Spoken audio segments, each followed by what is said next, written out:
दोस्तों, प्रयागराज में महाकुंभ के सफल आयोजन से सेकुलर्स और लेफ्टिस्ट लिबरल्स बौखलाए हुए हैं। उनको यह बात पच नहीं रही कि हिंदुओं के कुंभ को इतना रिकॉग्निशन क्यों मिल रहा है, और यही रीजन है कि ये लोग लगातार महाकुंभ के खिलाफ दुष्प्रचार में लगे हुए हैं। कभी कोई सेकुलर कांग्रेसी कुंभ को गाली दे रहा है, तो कभी कोई आरजेडी का नेता, कभी कोई आपिया, तो कभी कोई सपाई। महाकुंभ से इनको नफरत हो गई है। तो आज मैं ऐसी ही डिबेट्स और वीडियोस कंपाइल करके लाया हूँ जहाँ सेकुलरों ने कुंभ को गाली दी है और कूटे गए हैं। तो एंड तक जरूर देखना। जय हिंद।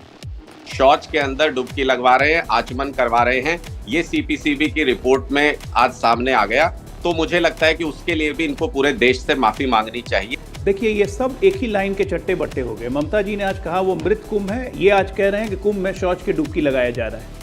उसी कुंभ में मैं भी नहा के आ चुका हूँ, रूबिका जी आप भी नहा डुबकी लगा के आ चुकी हैं, और ये कुंभ का आपके स्क्रीन पर बैठ के अपमान कर रहे हैं। ये इनसे बड़ा घृणित आदमी कोई नहीं। आप उसमें घृणित आदमी कोई नहीं है। आपको अपने कुकर्मों की सजा मिलेगी। अभी दिल्ली गया है ना, लिख के ले लीजिए, 3 महीने के अंदर पंजाब में भी कहीं मुंह दिखाने लायक नहीं रहिएगा।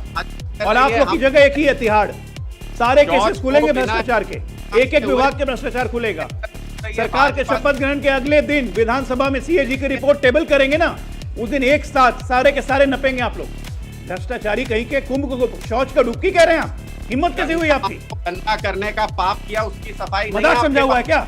जिसको जो मना रहा है बोले जा रहा है, करोड़ रुपए जो मना है बोले जा रहा है, और उसके ऊपर फिर अहंकार दिखाते हैं। बेशरम आदमी, मतलब कोई शर्म नहीं है। रुपए देश के लोगों के डकार गए गंगा मां की सफाई। ये आप किसी और की आस्था पर मजाक उड़ाकर बता दीजिए। पंजाब में खड़े होकर, नहीं, पंजाब में खड़े होकर आप किसी और की आस्था पर इस तरीके से बोलकर दिखा लीजिए। क्या मतलब है कि शौच में डुबकी लगाई जा रही है? अनुराग ढांडा, ये बताइए, क्या शौच में डुबकी लगाई जा रही है? आपको शर्म नहीं आती है ये बात कहते हो? बीजेपी आस्था के साथ खिलवाड़ कर रही है। बीजेपी क्या आस्था? आपको क्या नहीं, आप कैसे कह सकते हैं कि शौच में डुबकी लगाई जा रही है? सीपीसीबी ने कहा है, मैंने क्या सीपीसीबी ने कहा है कि शौच में डुबकी लगाई जा रही है? की रिपोर्ट है कि शौच सीधा जा रहा है एसटीपी के बिना वहां। अरे तो आपकी यमुना में क्या हो रहा है?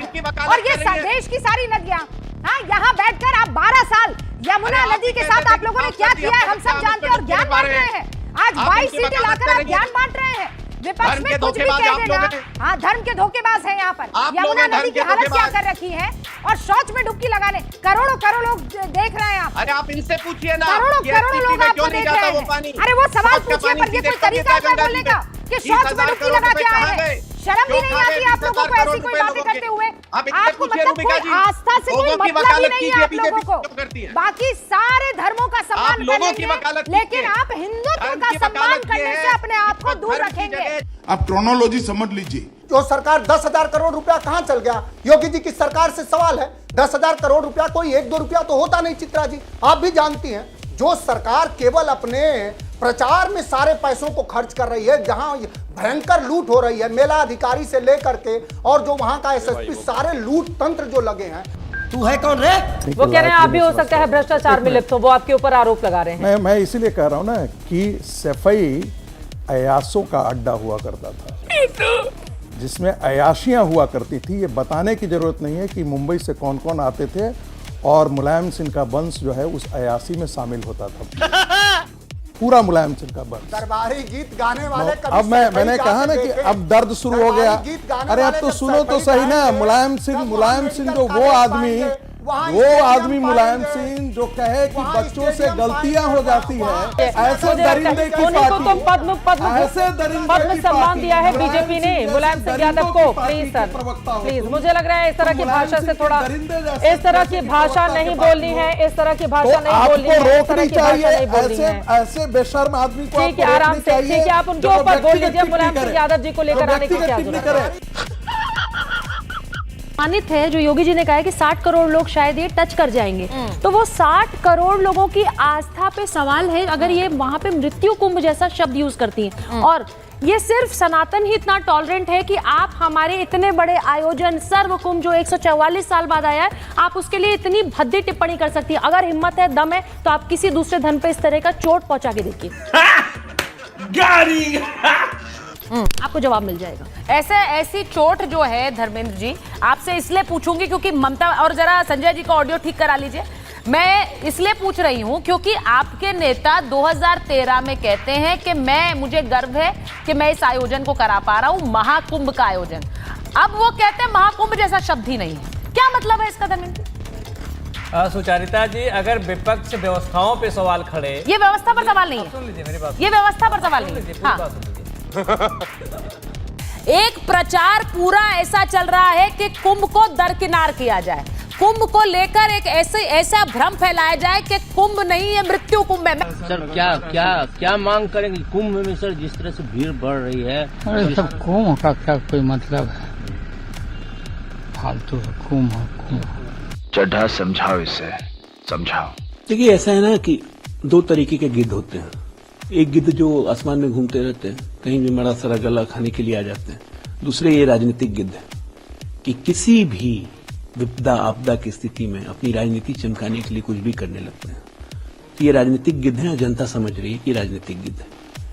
एक गड़बड़, एक घटना पे, लाशों पे राजनीति करना इन्हीं का काम है। और उस पर से महाकुंभ पे सवाल उठाना कि महाकुंभ फालतू है, ये 50-100 करोड़ हिंदुओं की आस्था पे चोट है। ठीक है, अपना गिद्ध अपना काम तो करेंगे। 24 देशों की कुल जनता तो स्नान करके चली गई, जितनी उनकी जनसंख्या है। तो आप कहते हैं मतलब की बात नहीं है। मैं तो बात ये कहता हूं, इस देश को समझने के लिए अब भारत के चश्मे से देखना जरूरी है। अनुराग जी, भारतीय जनता पार्टी में आज की तारीख में बहुत बड़ी प्रॉब्लम ये है कि विपक्ष को वो अपना दुश्मन समझती है और ये एक तरह का साइकोलॉजिकल कंस्ट्रक्ट होता है। अच्छा, विपक्ष ने दोस्ती वाला कौन सा काम किया, मुझे ये बताइए। धर्म को प्रदर्शन का हिस्सा बनाना खतरनाक है, इससे बचना चाहिए, वरना इसके गंभीर परिणाम होंगे। और आपको दिखावा करने के बजाय समाज का मार्गदर्शन करना चाहिए। तो क्या आप स्वामी पीठाधीश्वर स्वामी आनंद स्वरूप महाराज जी को भी कटघरे में खड़ा करें? एक ही पीठाधीश्वर है ना? अच्छा, एक ही पीठाधीश्वर है ना? ऐसे बहुत सारे माननीय पीठाधीश्वर है वहां पर, उनकी बात का संज्ञान क्यों नहीं ले रहे आप? सर, आपने एक ही पीठाधीश्वर क्यों चुने? जो विरोध कर रहे हैं इसलिए।